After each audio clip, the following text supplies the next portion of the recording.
Okay,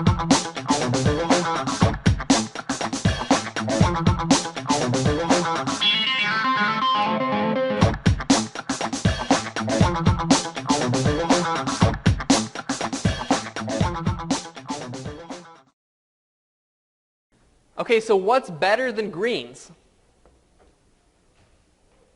Wild edibles, because they're free greens. My journey in wild edibles started in 1999. My family and I, we embarked on this journey. We were hiking from Mexico to Canada on the Pacific Crest Trail. And my mom just kind of sporadically woke up one morning and said, I think we want to hike across the country. And the rest of the family knows that my mom's a very strong Russian woman, and it makes no sense to argue with her because she's going to do it her way anyway. So we packed our bags. We'd never hiked before, but we thought, what better way to do it than to hike for 6 months straight? We read a book that said, well, you can't carry 6 months worth of food on your back, so you need to send yourself food parcels to post offices along the way so that you can eat. So we packed together 30 boxes. We kind of guesstimated, how much food can hungry hikers eat, realistically? We threw in some oats, some olive oil, some dried fruits, and just shipped them off and started hiking. Well, guess what? We get to our stop, eat our food in 3 days, and still have 4 days left to hike till the next parcel. And we did this a few times before we realized how much it sucks to hike when you're hungry. When you're burning calories and you're hiking and you're just like, just 3 more days. We had to either quit or improvise. And we decided to learn about wild edibles. We picked up a small book in a little town that kind of helped us to identify what a dandelion was, what a miner's lettuce was, and a few other things. And then luckily, the universe connected us with some Native American people that taught us a little test. If you're in the wild and if you're in a survival situation and you don't know what to eat, there's a little test you can do to, with 99% accuracy, figure out if something is poisonous or if it's edible. And the way you do this is you utilize all 5 of your senses. The first one is sight. You look at things. Like, for example, if I look at this carpet, I automatically know that I'm not going to eat it because my eyes, they convey information to me, right? So looking at stuff first eliminates a lot of possibilities. You're not going to eat a rock or a tree. The next sense you want to use is touch. What does it feel like? Some things are tender and soft and other things are hard. So automatically you're eliminating a lot of other stuff. Next, you're going to smell it. What does it smell like? Really toxic, poisonous plants often have a very strong scent to them.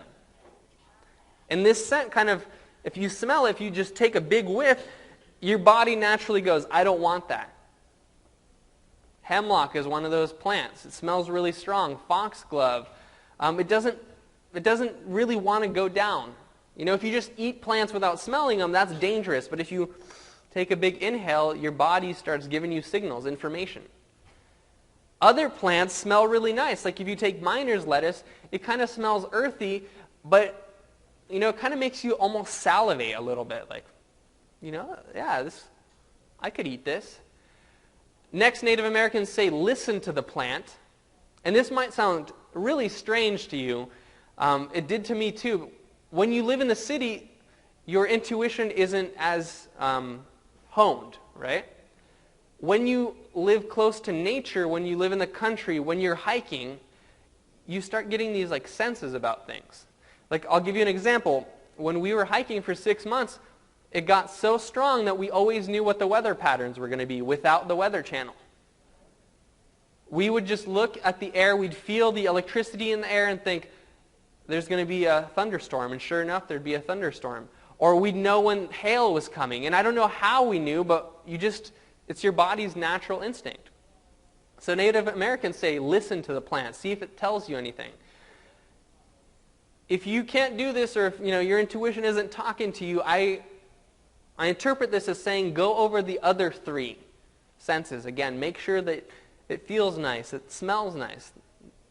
And then the last thing you want to do is you want to try it. That's the last possible test. And you're not just going to shove a whole bunch in your mouth, cross your fingers, and hope you don't die. You're going to first take a little piece and rub it on your lips, and then you wait. If no reaction, no swelling, you're going to take it a step further and actually eat a little bit. And then you wait. No reaction. If it doesn't burn or if it doesn't tingle, it's probably edible. And that is literally how we figured out 80% of the plants that we were eating on the trail. I should say we tested most of this stuff on my father because he doesn't really speak English, so we figured if he lost him, it would be the least possible casualty to our family. The amazing thing is, once we discovered wild edibles, hiking became a joy. The Pacific Crest Trail Association actually warns people, you have to pack 1 pound of M&Ms for every 3 days that you're hiking because you constantly need to be putting high-calorie food into your body or else you'll lose an unhealthy degree of weight. Because you're hiking between 15 and 30 miles a day and you're burning lots of calories. At the end of the trail, I actually weighed 15 pounds more than when I started because I had gained so much muscle. I'd never, ever, ever in my life felt that good. And it was because 70% of my diet consisted of wild edibles. So I'm very fortunate in that my family's slightly crazy and gave me this awesome opportunity, this awesome schooling, where I got to learn firsthand and I got to live it. And I want to tell you guys that it's not that difficult. You don't need to be, a graduate of Harvard or have a degree in botany to learn this stuff because this is nothing new. If you go back just 2 generations to our grandparents and our great-grandparents, they all utilized wild edibles. They all ate them. In fact, they just called it food. It wasn't anything special to them. So that's what we're going to spend the rest of this talk doing. We're going to learn about wild edibles, but not before we look at some of the benefits of... Uh-oh. I lost all my benefits. I'm new to PowerPoint, so technology, right? First benefit is that they're free. Everybody can afford wild edibles. If we're talking about green smoothies, I say buy 2 bunches of greens per person per day. Some of you might not be in a financial situation where you can afford $8 just on greens every day. Wild edibles are easily affordable because you don't need anything.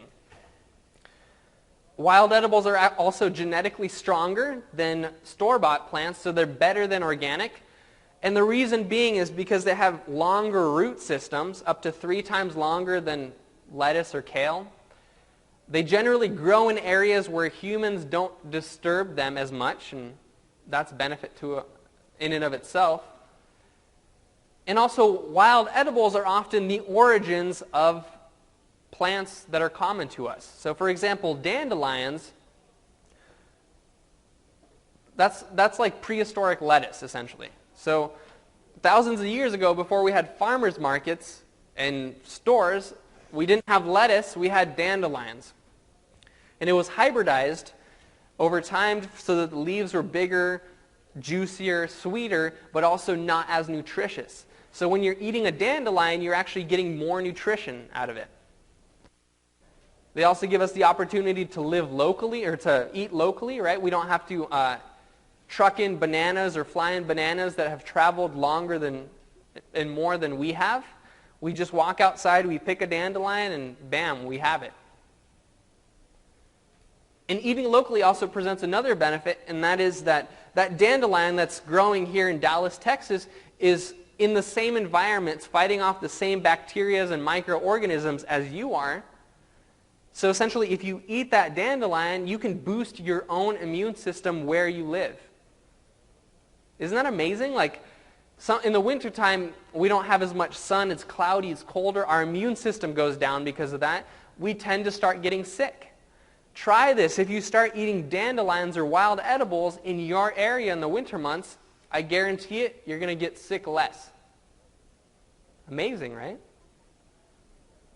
Another thing that indicates that they're genetically stronger is this phenomenon. If you don't water your grass in the summertime, it goes gray, right? Brown. But there will always be green dandelions on it. They're hardier plants. They have longer root systems. They're genetically stronger. A few more benefits is one I like to call exercise. If you walk out the door, you need to walk a little bit in order to pick a wild edible. It doesn't just miraculously appear, right? So I call that exercise. You're also in the sunshine. You're getting vitamin D through your skin. You're breathing. You're getting fresh air, hopefully. And what else? Oh, did you know that weeds and wild edibles have the power to make you more relaxed? And I'm not talking about these kinds of weeds. Scientifically, if you kick off your shoes and stand on grass, your heart rate and cholesterol goes down. If you look at a beautiful landscape, mountains, lakes, oceans, your heart rate and cholesterol goes down. So you don't even have to eat it to get benefits from it. Now we know wild edibles are good for us. So why is it that we don't eat more of them? They don't taste good? Maybe. Some of them taste excellent. They're not that easy to find. We're getting closer. What's the biggest reason we stay away from wild edibles? Because we're worried about eating the wrong thing. That's right. It's fear-based. We are scared that we might misidentify something and eat the wrong thing. Plus, you don't know what's been sprayed with, like Roundup, pesticides. Very good. Plus, we don't know if there's man-made chemicals on them.